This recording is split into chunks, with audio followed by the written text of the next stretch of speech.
me twice. When you're hiding things, might as well be lies. Can you ever get it right? How long will I let this lie? Hit up my girls, pull up, I'm outside, waiting by the curb. Too upset to drive you, getting on my nerves.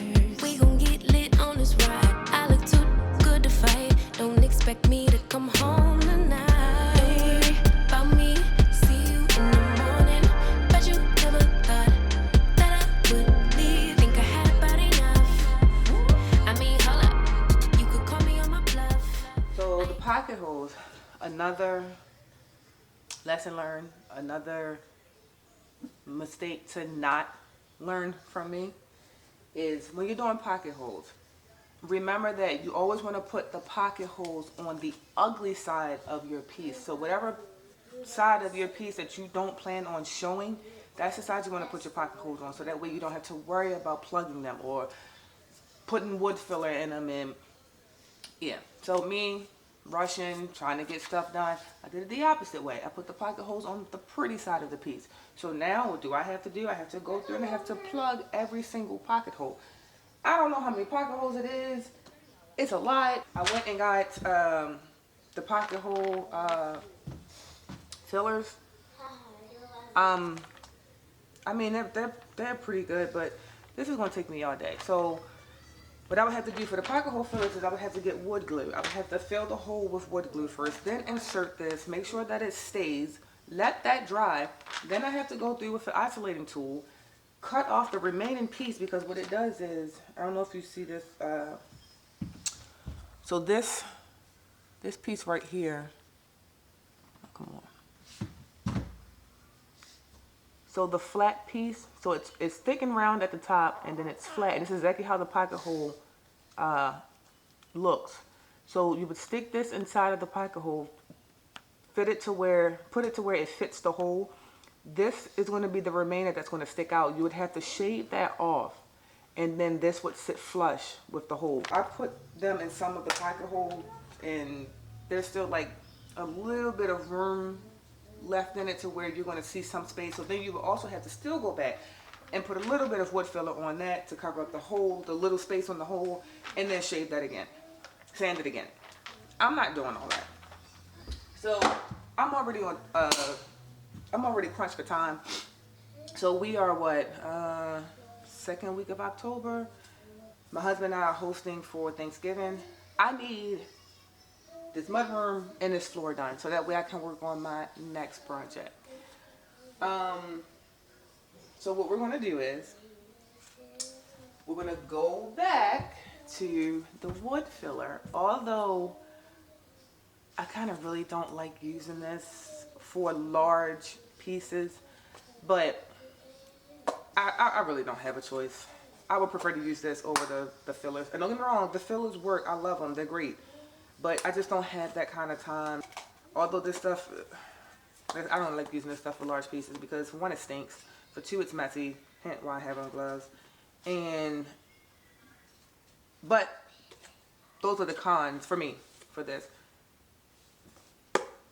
The pros for this is it dries very, very, very, very fast. And you could work with it like several minutes after you put it on. So we're gonna go through and do that, give it a little bit of time to dry, then come back and want to sand the whole piece. We already did the entire piece yesterday. Well, majority, like 80% of the piece yesterday. So we're just gonna go back and fill these holes. And I'm not even gonna lie to y'all, I keep putting up the word transparency, right? I'm as transparent as it's gonna get. I'm not even gonna bullshit y'all. The pocket holes that's up under the top, I'm not filling them. This is my project. This is how I'm going to do it.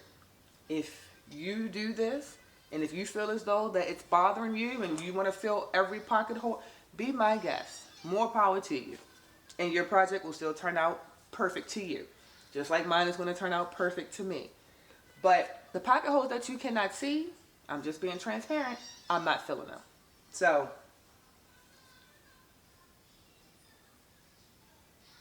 you can come for me if you want, but I'm not Let's just put that out there right now. I'm not gonna be one of these YouTubers that's gonna fill y'all with a bunch of bullshit. We're not doing that. It's gonna get as real, as raw, and as transparent on this page as possible. So if you're looking for real, raw, and transparent, this is it. If you're looking for the whole, rehearsal type thing where I gotta practice stuff before I get on here and go, this ain't it. This ain't it. And I don't have the patience for it. I don't have the time for it. We gotta move along. And first of all, if you're in my house and you're looking up under my shit, why are you doing that? Why are you looking up under the bench? The bench is supposed to be where you just look at it straight on. Why you all up under my... Don't do that. No. So, and the only reason why y'all would know that the hose aren't plugged is because I'm telling you. Transparency, right? I'm telling you that I'm not plugging them. So, that's just that. So, I don't know if... It's probably my fault. I probably should not have left this in the garage for so long. You are so dumb. You are really dumb. For real. And I believe that, and I'm pretty sure it says somewhere on here, do not leave in the cold or something, or a certain temperature. Wood filler and air temp should be above 40 degrees. So it is getting cold outside, y'all. And this has been in my garage, so you know that your garage and your basement, unless everything is insulated, my garage, which is not, that gets, a couple degrees colder than what it really is outside. So like I said, we're in October, the temperature is dropping, so at night it probably does drop down to about 50, 40-ish. It's a little bit rough to work with, but I'm going to get a plastic knife, scoop this out so I can put it into the holes easier, and then we'll be done with that.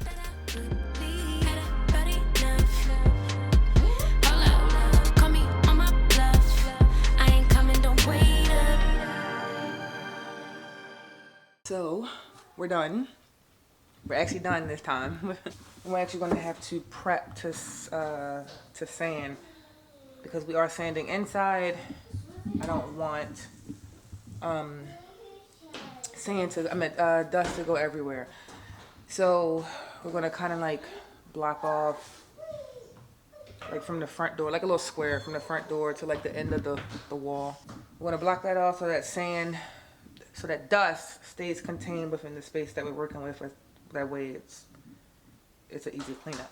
So I'm going to completely put my overalls on because I'm not trying to get dust all over me.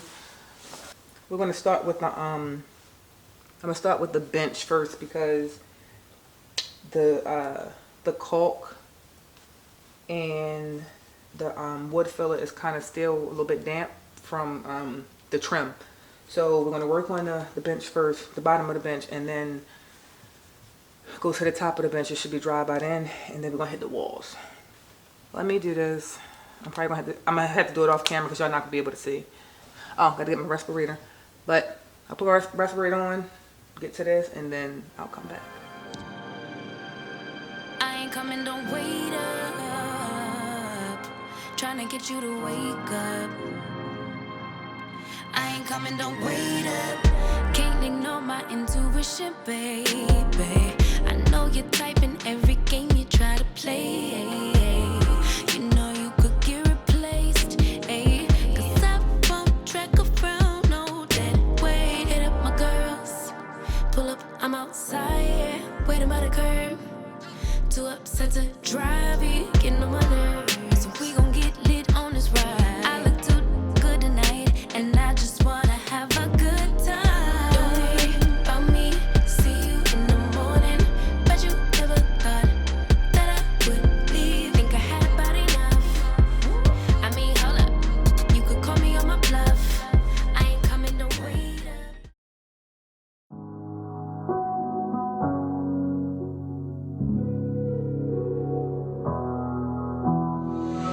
Never could have been thinking I would know what the future bring. All the highs and lows. Said I'm gonna win, though the world might spin. Now I'm sitting here like I'm no one. It rains down on me. All the phone calls I'm ignoring. See, I'm a mess, just trying to guess my way through this.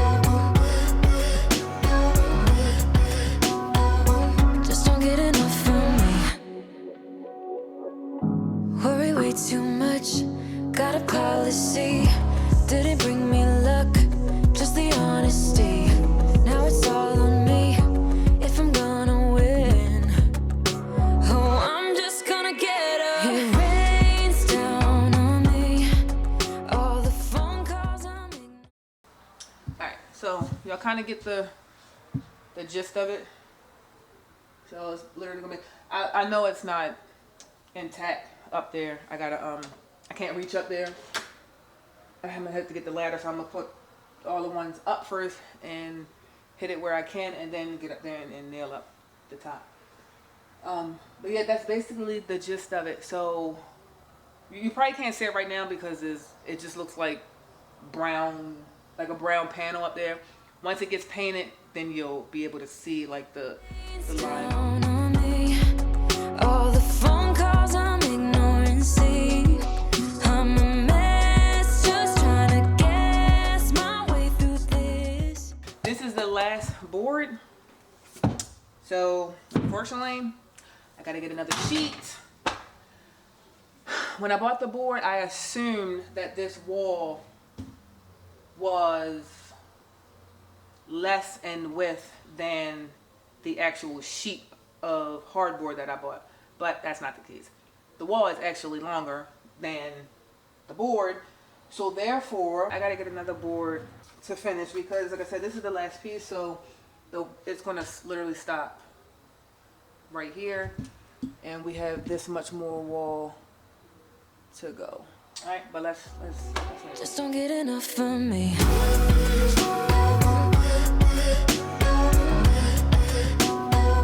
Just don't get enough. All right, y'all. So we are finally going to Home Depot to get the other hardboard to finish the wall, and I'm probably about to set myself up to be pissed completely off because I haven't had time to get my mother-in-law's truck to go get the board so I can cut it myself. And I'm, we're down to crunch time, and I really want to get this project finished. I said we just got the rest of the wall to go, and I stained the top of the bench already.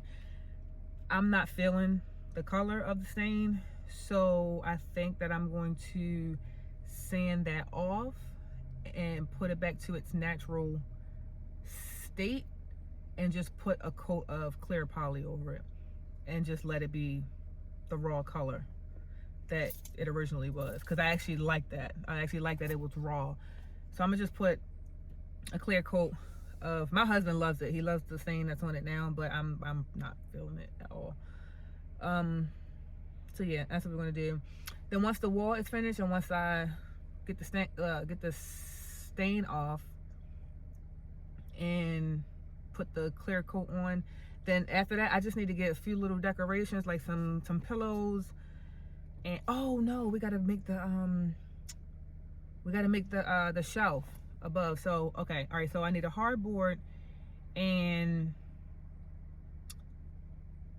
I need maybe like a small, I don't need a whole sheet. I need maybe like a small piece of like thin underlayment plywood,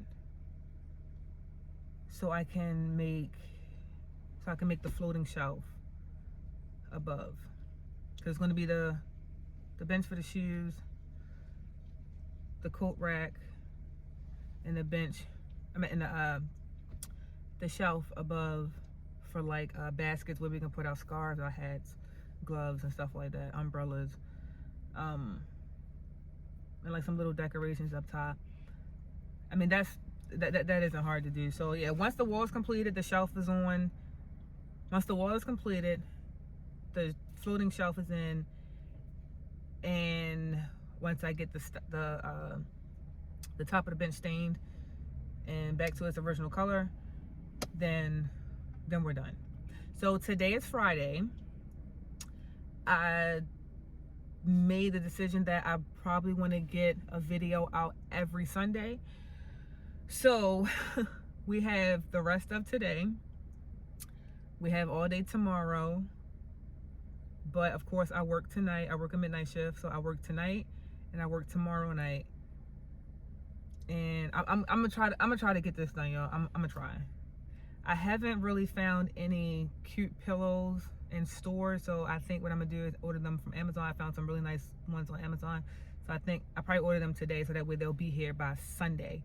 and hopefully everything will be done by Sunday so I can get the video out, the reveal, well, part 2 rolling into the reveal on Sunday. So yeah, all right, let's go to Home Depot. Oh, what I was saying about Home Depot, the reason why I'm gonna be pissed off is because, don't get me wrong, I love Home Depot. Home Depot is like my second home. Everybody knows that, right? But for the last couple of trips, Home Depot has been pissing me completely off with their cuts. This is why I cut my own plywood. But as you can see, I don't have a pickup. I don't have a car big enough for 4x8 sheets of plywood. So, you know, I try to get my mother-in-law a truck as much as I can so that I can bring it home and cut my own stuff. But like I said, we're on crunch time. I haven't really been able to catch up with my mother-in-law to get our truck. So we're gonna have to risk it and have Home Depot cut this hardboard for us.